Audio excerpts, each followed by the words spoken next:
Wow. That is how I can summarize what is currently happening in Star Rail. See, most people on YouTube don't know that on Twitch I still consistently play Honkai Star Rail. It is simply a universe that hooked me with a good setup. Which of course means that more than anything I'm locked in for the story. Now, a while ago, some of you may remember that we released a video talking about 2.0, which released an entire new planet with a brand new start to a new storyline. There were some hints that the story would take trippy turns, and so the excitement was high. What we didn't know back then is that with the release of 2.2, the story would go absolutely off rails. Get it? No, I really mean, this is one of the wilder stories told in fiction. And you know it's good because most people don't even know what's happening and they are just there for the spectacle. Which is why I am pretty much convinced that the writers behind Honkai Star Rail are nuts. The thing is, normally I wouldn't really have a chance to stop and talk about this, because I would be forced to tackle other topics. But then I got approached by Hoyoverse, and they asked me, would you like to talk about what's happening in 2.2? Oh boy, would I. So yes, this video is sponsored by Honkai Star Rail, but in a way, they just offered me a window to show you something other games could learn from. So without further ado, let's talk about how is Star Rail able to pull off this high level of storytelling. But also, let's critique it a little bit because no story is perfect. To a certain degree, the story of a game has to reflect on the gameplay it is working with. If it's an action game, you can have some of the fights tell a story directly. If it's a strategy game, perhaps the environment is a good setup. And in the case of Star Rail, since it is a gacha game, there is a heavy focus on characters. So, its own story has to be rooted around them. Which is exactly what the writers realized. However, this can also be a curse. If you have to release more and more characters, where one is trying to be more exciting than the last one, what may happen is that as new characters enter the story, old ones are often rendered irrelevant. And with enough time, the story simply forgets about them. Unfortunately, Genshin did run into this issue in the past too, which is where Star Rail offered a solution. What if, instead of dripping in characters one by one, they set up a whole new chapter and they drop in 10 characters all at once?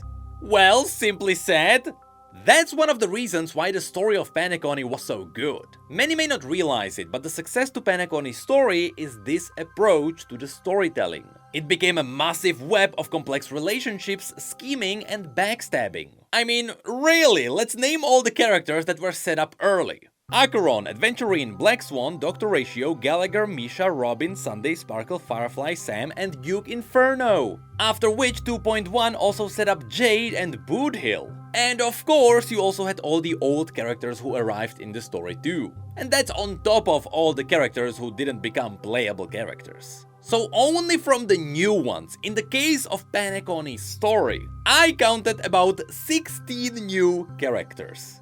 All of whom are of equal importance and they all play major roles. I mean, this is why there is absolutely no way Star Rail's writers are sane. This is inhuman level of writing. And you bet, every time a character which you may not like appears on screen, and you subconsciously stop paying attention to their part of the story, oh, it's eventually going to bite you back.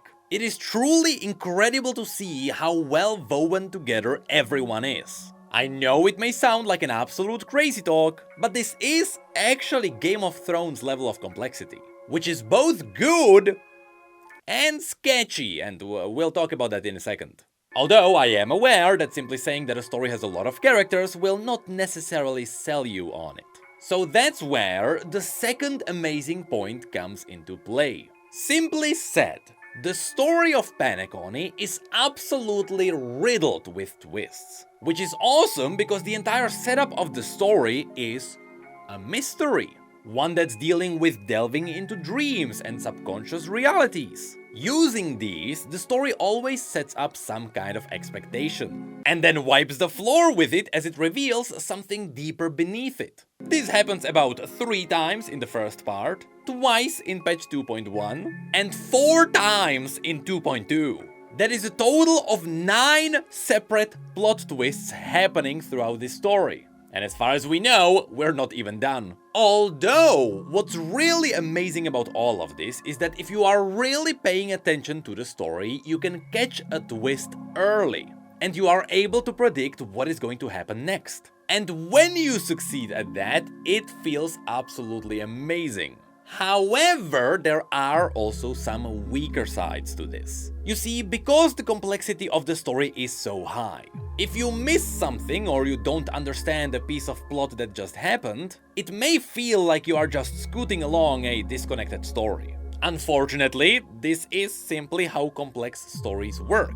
For me, it happened a little bit with Adventurine. He was set up as a kind of a character, then there was a twist, and the twist revealed a different part of him. And while I was waiting to see how that would affect the original storyline, something else started unraveling on the side. Though again, because everything was interconnected so well, it all made sense in the end. Speaking of which, before we dive into any kind of spoilers, there is one more thing I really wanna praise.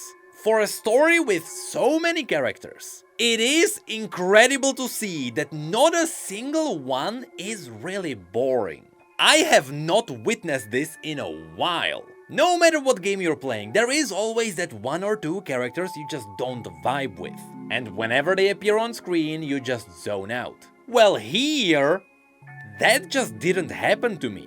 In fact, why don't we go through all the characters who appeared and let's talk about why their story worked so well. Of course, without any spoilers.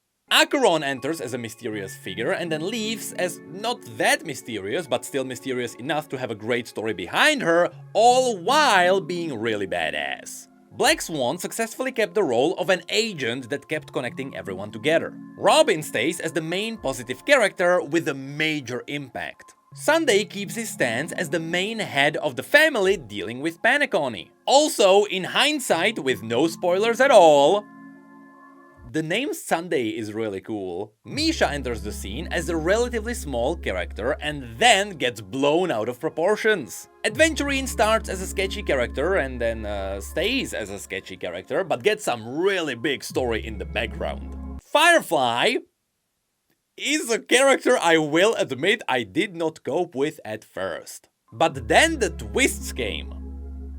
And oh boy, did they keep coming. Sparkle is one of the more interesting characters who definitely deserved a little bit more of something. We'll talk about that in just a second. Gallagher started as a badass and he did end up being even more badass. Sam, I like Sam. Anyone who saw me play this game knows this. Boothill then comes in to kickstart the events later on, but also he's just carried by an amazing personality. And finally, there is also Jade, who serves more as a setup for something to happen later on. Again, as I mentioned, besides these, there are also some NPCs who are not playable but who play an equally big role. And also the old crew is back with Weld, Himeko and March. And we even get some extra surprises with Dr. Ratio, Topaz and even more characters that would start spoiling things. See, I just named 12 characters specifically with major roles here. This is the scale that's really deserving all the praise. To write a story with this many characters is not easy. But it makes sense when you realize how Star Rail pulled this off. I mean, every patch in Paniconi gave us 8 hours of story. That is plenty of time to establish all the characters. Normally, a show would have like 30 minutes per episode. And somehow, despite the size, even the pacing of the story is pretty good. Even though some setups were a bit longer than they probably should have been. And unfortunately, this is tied to some issues which could be fixed in this story. So now, let's dive into spoilers. You've been warned. As I mentioned, this is quite a complex story, so if you fall asleep even for just a second, you will quickly get lost. This could be seen as a flaw if you are not ready for it. But to me, that's not the biggest thing I would like to point out. No, instead, the big issue a lot of people may not like is the fact that this story suffers from something called the princess is in another castle syndrome. This happens when a story sets up an end goal, and when the heroes reach that goal, it is revealed there is something else the heroes need to do first. And when it comes to Penacony, given the state of its many twists, that's exactly what happened here multiple times. We learn about a mystery and we start heading towards that mystery. Then we learn that behind the mystery is an even bigger mystery. Normally this wouldn't be such an issue, but when this goes 4 levels deep, quite literally in this case, it might sway some people away from the story. It started with Penacony having a realm of dreams. We were looking for someone here, but then we learned that something is killing people. Then we learned that it's not really killing people. Then we learned that the killed people are in a different realm. And then we learned that all the realms are fake and there's a true realm behind all the other realms. After which we learned that none of this had anything to do with harmony in the end. See, when I put it like that, it sounds sketchy. However, all of these twists are great. And I think most people will see them as great if you keep them as isolated parts. I mean, all of these twists arrived over the course of 3 patches. But I wonder, how is it going to feel for someone who consumes the entire story in one sitting? To them, it might be overwhelming. After which, I can point out some things I personally didn't like that much. Although all of these are issues that can be easily fixed in 2.3. But it is still something that made me scratch my head. First of all, Duke Inferno was set up as an awesome villain. And then he got killed off screen. Now honestly, I don't believe he is actually dead. The eternal fire surrounding Duke's race would suggest that there is a way for him to make a comeback later on. But still, he was set up and then immediately killed off screen. That kinda felt cheap and totally pointless. Which is why I am pretty sure this is going to be important in a future story.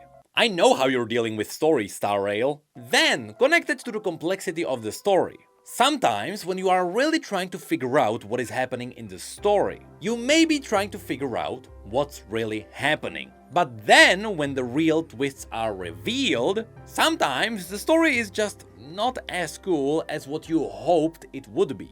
This is a very individual issue, but it did happen a little bit. As an example, the final twist with Anna's dream was cool, but it felt like it cheapened out all the interactions that happened before then. Unless it gets explained in 2.3. Depending on when the different characters woke up. I guess some got to experience the entire story of the dreams, and others missed out on some interactions if they woke up earlier. I mean, the IPC investing in Penacony with Topaz in the front lines all happened in the dream, from which people eventually woke up. So, is this actually what is still going to happen to Penacony? This is where we are just left to wonder for now. So hopefully, everything gets rounded up in the end. Which also goes for one last thing I wanted to mention. Sparkle is one of the wildest characters in this story. She is by far the most interesting one. Which is why it was so cool to see her go through all the setups. She gave everyone the buttons and she made it seem like she is going to blow up the entirety of Penacony. And then nothing happened. When Acheron destroyed the dream, you could even see her just sitting there confused. So now I wonder, did she even do anything? I mean, she's obviously doing something in the background, why else would she be in the story? And it seems like her part would be massive, only for it to not actually get a conclusion. So now, I really hope 2.3 will give this one a closure. Because this massive setup definitely deserves one. But that's really my take on the latest story of Penacony in Honkai Star Rail. As I said, whoever wrote this story has to be nuts. Because they managed to pull off a story that normally takes years of preparation. Which, to be honest, is probably what happened here. The teams are always preparing content ahead of time. And when it comes to Star Rail, it is paying off. So with this amazing complexity and a wild array of important characters, and with about 8 hours of story per patch, this universe is set up for some wild turns. And that's not to mention that Star Rail is simply not afraid of exploring adult topics, of which there are a lot.